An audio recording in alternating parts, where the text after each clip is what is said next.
Bismillahirrahmanirrahim. Assalamualaikum warahmatullahi wabarakatuh.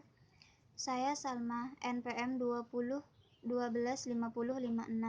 Saya di sini akan mempresentasikan makalah dengan judul Karya-karya dalam ilmu hadis, konten kitab dan biografi singkat penulisannya.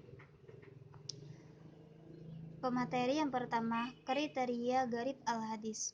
Hadis merupakan berbagai hal yang ditinggalkan oleh Rasulullah SAW yang berfungsi sebagai petunjuk, baik berupa ucapan, perbuatan, maupun ketetapan, serta sifat fisik dan psikis akhlak.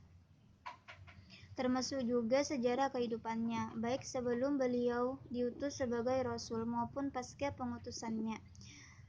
Namun, tidak semua hadis mencantumkan teks yang jelas atau mudah dipahami maksudnya, maka dari itu muncul istilah yang namanya garib hadis. Garib hadis merupakan ungkapan dari lafaz-lafaz yang sulit dan rumit untuk dipahami yang terdapat dalam matan hadis, karena lafaz tersebut jarang digunakan. Contoh hadis yang termasuk kategori garib yaitu hadis tentang suara wanita adalah aurat. Pemateri yang kedua, faktor yang melahirkan embriologi syarah hadis. Salah satu faktor yang mempengaruhi embriologi syarah hadis yaitu setting historis ulama syarah hadis abad ke-7, di mana pada abad ke-7 merupakan masa gencarnya syarah hadis. Hal ini dilatar belakangi oleh ulama pada masa itu sudah tidak sibuk lagi dengan urusan hadis, baik pengumpulan hadis maupun pembukuan hadis. Faktor lain yang menyebabkan fakta ini terjadi yaitu kaum muslimin pada saat itu mulai terjadi kemunduran dan 18 Suprata Ilmu Hadis halaman 41 mereka mulai mengkerdil dan hanya disibukkan dengan tradisi melebarkan sayap keilmuan atau memberikan penjelasan terhadap temuan yang sudah ada dan tidak menemukan sesuatu yang baru. Sehingga yang terjadi pada saat itu hanyalah memperlebar kajian yang sudah ada tanpa melahirkan karya-karya yang baru. Jadi, kondisi ulama pada saat itu memang hanya terfokus pada pemaknaan sebuah hadis sehingga hadis dapat dipahami dan diamalkan. Adapun salah satu contoh pengaplikasian syarah hadis pada abad ke-7 yaitu dengan menggunakan pendekatan kebahasaan. Contohnya yaitu dari sebuah hadis yang artinya Rasulullah SAW bersabda, "Aku telah perintahkan untuk memerangi manusia sampai mengucapkan kalimat tiada Tuhan selain Allah. Barang siapa yang mengucapkan kalimat tiada Tuhan selain Allah, terpeliharalah harta jiwanya daripadaku kecuali alasan yang membenarkan dan hisabnya terserah pada Allah." Pemateri yang ketiga, transformasi atas pemahaman. Hadis kekinian terjadinya transformasi pemasyarahan hadis salah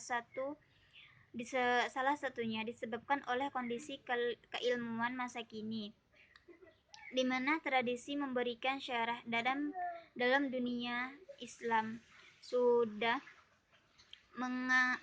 mengakar kuat sehingga melahirkan para intelektual muslim. Bahkan seiring berkembang zaman dan ilmu pengetahuan, maka semakin banyak ide-ide baru yang muncul dalam melakukan pensyarahan terhadap hadis. Pada zaman modern ini sudah banyak berkembang ilmu pengetahuan yang baru yang merupakan buah hasil dari pemikiran manusia yang kritis, termasuk dalam upaya pemaknaan terhadap hadis. Pemaknaan hadis yang dilakukan oleh ulama pada era modern ini yaitu dengan dilakukan oleh ulama pada era modern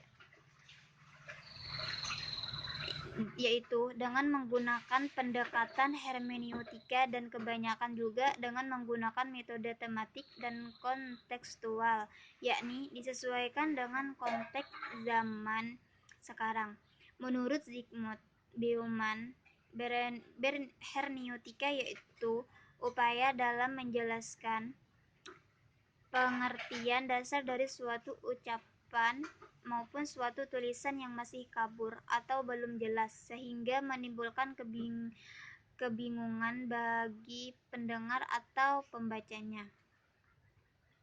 Jadi, jika hermeneutika ini aplikasinya dalam upaya memahami hadis, maka dapat diartikan bahwa hermeneutika hadis sebagai cara yang digunakan ulama untuk menjelaskan pengertian yang masih kurang jelas dari sebuah hadis. Contoh tokoh-tokoh yang berperan dalam pemaknaan hadis dengan pendekatan hermeneutika yaitu Yusuf Al-Qardawi, Syuhudi Ismail, Muhammad Iqbal, dan Fazlur Rahman. Selain itu, perkembangan ilmu pada saat ini juga sudah bisa melahirkan pemaknaan hadis dengan menggunakan corak pendekatan yang diinterkoneksikan dengan ilmu lain, melainkan misalnya ilmu sosial, humaniora, sains, dan lain sebagainya. Salah satu tokoh yang melakukan pemaknaan hadis dengan pendekatan hermeneutika adalah Fazlur Rahman. Fazlur Rahman adalah seorang pemikir Islam di bidang hermeneutika, baik hermeneutika Al-Quran maupun hermeneutika hadis. Fazlur Rahman dilahirkan pada tanggal 21 September 1919 di wilayah India. Fazlur Rahman menyelesaikan MA-nya di Universitas Punjabi pada tahun 1942 dan menyelesaikan doktor filsafat di Universitas 28 Ja'far. Ulumul hadis dan korelasinya dengan digunakan pada masa sekarang.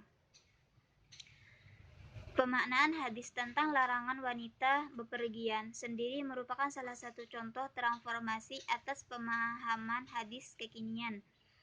Hadis tersebut diriwayatkan oleh Bukhari yang artinya Ishaq bin Ibrahim Al-Hambali telah menceritakan kepada kami. Al-Bukhari, dia berkata, saya berkata kepada Abu Usama, telah menceritakan kepada kalian Ubaidillah dari Nafi, dari Ibnu Umar radhiyallahu an bahwa Nabi Shallallahu alaihi wasallam bersabda, janganlah perempuan bepergian sejauh perjalanan 3 hari kecuali ada mahram bersamanya. Hadis diriwayatkan Imam Bukhari.